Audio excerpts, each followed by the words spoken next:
जितनी भी वैल्यूज़ थी हमने अपने ट्रुथ टेबल के अंदर हमने सारी लिख ली हैं। अब बारी आती है ट्रुथ टेबल को किस तरह से ट्रुथ वैल्यूज़ को किस तरह से लिखना है। तो हम जो है शुरू करते हैं। सबसे पहले देखें, आपको ये पता होना चाहिए कि जब भी आप पेयर्स बनाते हो तो आपके पास, मैंने बात की है कि 2 की पावर अगर 2 है तो वो 4 पेयर्स आपके बनेंगे। ठीक है, 2 प्रोपोज़िशन है तो 4 पेयर बनेंगे। अब आपने इस तरह से लिखना है अपने पेयर्स को कि आपको बाद में अगर रीडिंग करते हैं या जिस वक्त नेक्स्ट आप जो भी काम करेंगे तो आपको वैल्यूज को देखते ही समझ आ जाए। ठीक है जी, एक पैटर्न को साथ लेके चलें तो आपके लिए आसानी रहेगी। ठीक हो गया जी। तो हम किस तरह से लिखेंगे, देखते जाएं। ट्रूथ वैल्यूज बेसिकली आपकी ट्रू होती है या फॉल्स होती है। ये मैंने लास्ट वीडियोस के अंदर मैंने आपको बताया था कि हमेशा ट्रूथ टेबल के अंदर या किसी भी प्रोपोजिशन की वैल्यू या तो वो ट्रू होगी या फिर फॉल्स। एट अ टाइम कभी भी ना वो ट्रू होती है और ना ही कभी वो फॉल्स, ना कभी वो मीन्स एक ही टाइम पे ना वो ट्रू होगी और ना ही वो फॉल्स होगी। मीन्स कहने का मतलब ये नहीं है, मतलब ये है कि आप ये नहीं कह सकते कि आपकी प्रोपोजिशन ट्रू भी है और फॉल्स भी है, या वो ट्रू होगी या फिर फॉल्स होगी। तो आपने अब 4 पेयर बनेंगे तो वो किस तरह से बनेंगे, चलिए देखते हैं। तो आपने शुरू करना है ट्रू, जो आपकी सेकंड प्रोपोजिशन ट्रुथ टेबल के अंदर आ रही है वहां से शुरू करें, या जो लास्ट प्रोपोजिशन आपकी आ रही है तो आप उसको पहले उसकी ट्रुथ वैल्यूज लिखना शुरू करें ताकि आपको नेक्स्ट प्रोपोजिशन लिखते हुए आसानी हो।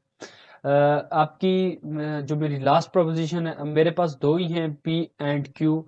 तो लास्ट मेरी जो है वो है क्यू, तो उसकी पहले मैं ट्रुथ वैल्यूज लिखूंगा। तो पहली में उन्हें उसकी लिखी ट्रू, सेकंड में लिखूंगा फॉल्स, थर्ड फिर अगेन ट्रू और फिर फॉल्स। ठीक है जी।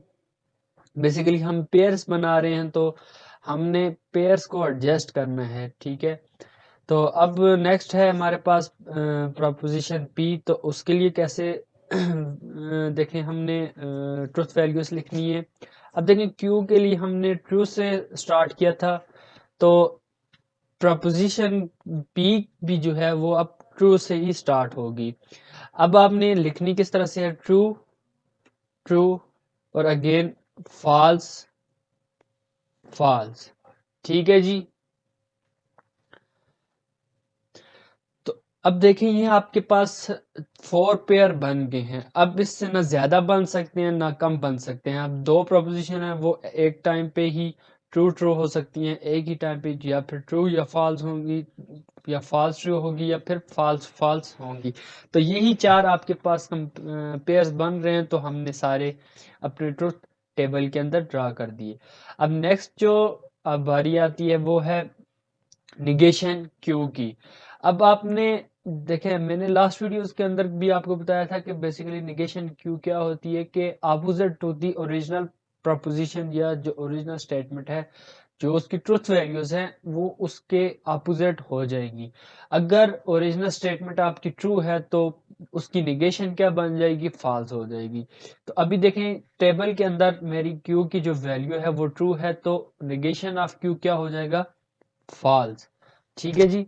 तो अब निगेशन ऑफ सॉरी, मेरी जो क्यू है वो आपके पास फॉल्स आ रही है, तो निगेशन ऑफ क्यू क्या हो जाएगा, ट्रू हो जाएगा। अब क्यू जो है ट्रू है तो यहाँ पे मेरे पास फॉल्स आ जाएगा, और यहाँ पे अब देखें निगेशन ऑफ क्यू फॉल्स है तो यहाँ पे मेरे पास ट्रू हो जाएगा। तो इस तरह से आपने निगेशन ऑफ क्यू को भी अपने ट्रुथ टेबल के अंदर सारे का सारा ड्रा करना है।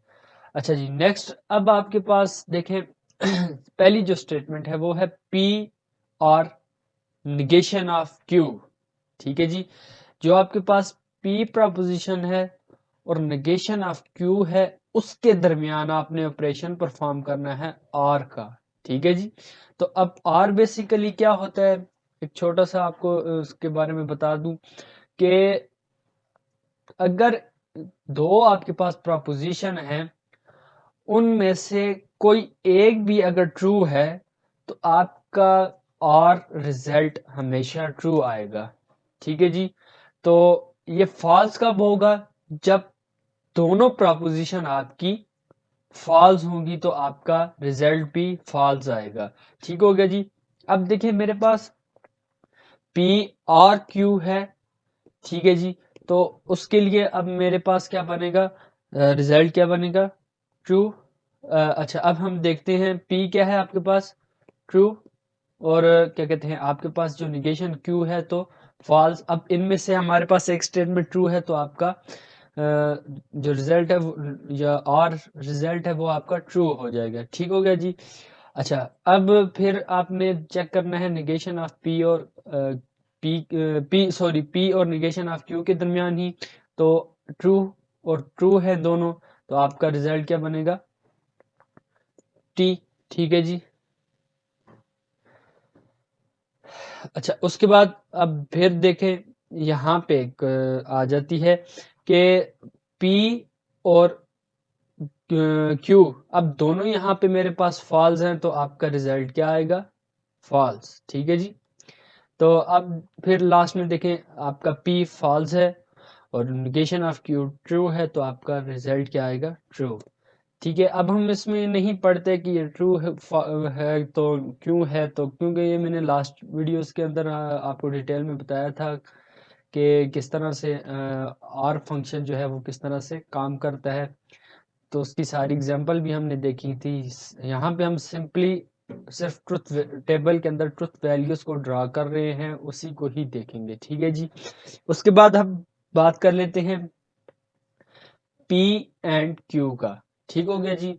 अब P एंड Q जो ऑपरेशन परफॉर्म हो रहा है वो बेसिकली P ट्रुथ टेबल के अंदर जो P है और जो Q है इनके दरमियान आपने ऑपरेशन को परफॉर्म करना है। वो अब किस तरह से होगा? अच्छा, अब एंड जो स्टेटमेंट है या एंड ऑपरेशन जो है वो अब किस तरह से काम करता है? बेसिकली ये अपोजिट टू दी और होता है। ठीक हो गया जी। अब आपने यहाँ पे देखना है कि कब कब आपकी स्टेटमेंट ट्रू आती है और कब आपकी स्टेटमेंट फॉल्स आती है। तो याद रखें, जब भी आपके पास दो प्रोपोजिशन के दरमियान एंड ऑपरेटर अप्लाई किया जाएगा तो उसके लिए एक बात ध्यान में रखें कि जब भी आपकी दोनों प्रोपोजिशन के अंदर एक वैल्यू भी अगर फॉल्स होती है तो रिजल्ट आपका फॉल्स आएगा, एंड ऑपरेटर आपको फॉल्स रिटर्न करेगा। ठीक हो गया जी। तो अब ट्रू कब होगी? जब आपकी दोनों वैल्यूज या मल्टीपल जो जो भी वैल्यूज है उनके दरमियान जो एंड ऑपरेटर अप्लाई हो रहा है, अगर सारी स्टेटमेंट या सारी प्रोपोजिशन ट्रू होंगी तो ही आपका रिजल्ट ट्रू आएगा। ठीक हो गया जी। दोबारा से बता देता हूं, अगर आपकी प्रोपोजिशन में से एक भी फॉल्स हो जाएगी तो रिजल्ट आपका फॉल्स आएगा। अदरवाइज आपकी जितनी भी प्रोपोजिशन है अगर वो ट्रू होती हैं तो आपका रिजल्ट ट्रू आएगा। तो इसको अब हम एग्जाम्पल भी यहीं पे अब कर लेते हैं। देखें, हमने अब ऑपरेटर किसके दरमियान अप्लाई करना है? P एंड Q के दरमियान। ठीक है जी। P हमारा ये है और Q ये है। अब मैंने बात की है कि जब दोनों या जितनी भी प्रोपोजिशन है वो सारी ट्रू होंगी तो आपका रिजल्ट ट्रू आएगा। अब देखें, P भी आपका ट्रू है और Q भी आपका ट्रू है तो आपका रिजल्ट आएगा ट्रू। ठीक हो गया जी। अब देखिए यहाँ पे P आपका ट्रू है लेकिन Q आपका फॉल्स है तो आपका रिजल्ट आएगा फॉल्स। ठीक है जी। अब यहाँ पे देखें, P आपका क्या है?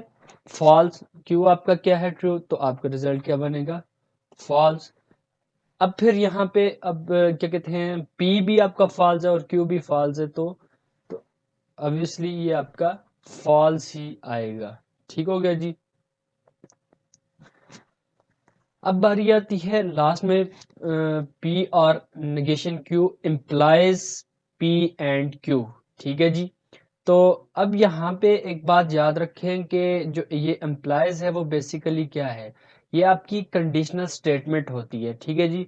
दो यहाँ पे कंडीशनल स्टेटमेंट हमेशा कॉज और अफेक्ट के ऊपर अप्लाई की जाती है। तो मैंने ये लास्ट वीडियो के अंदर डिटेल में आपको ये बताया था कि ये किस तरह से ये प्रोसेस करती है। यहाँ पे भी थोड़ा सा आपको बता दूं। अच्छा, हम हमेशा एक बात याद रखें कि जो कंडीशनल स्टेटमेंट है वो कॉज एंड अफेक्ट के ऊपर डिपेंड करती है। आपकी जो कॉज है वो आपकी मैटर करती है, ठीक है जी। आपने फॉर एग्जांपल कॉज मेरी यहाँ पे अब क्या बन रही है, पी और नेगेशन क्यू, ठीक है, ये मेरी कॉज बन रही है और इससे इफेक्ट क्या हो रहा है, ये पी एंड क्यू। अच्छा, यहाँ पे एक बात याद रखें कि आपकी क्या कहते हैं जो रिजल्ट है वो कब फॉल्स होगा। इसके लिए सिर्फ एक ही बात याद रखने के काबिल है कि जब भी आपका काज अगर ट्रू है, ठीक है जी, ये काज अगर ट्रू है और उसका अफेक्ट फॉल्स है तो ये फॉल्स होगा, अदरवाइज ट्रू होगा, ठीक है जी। तो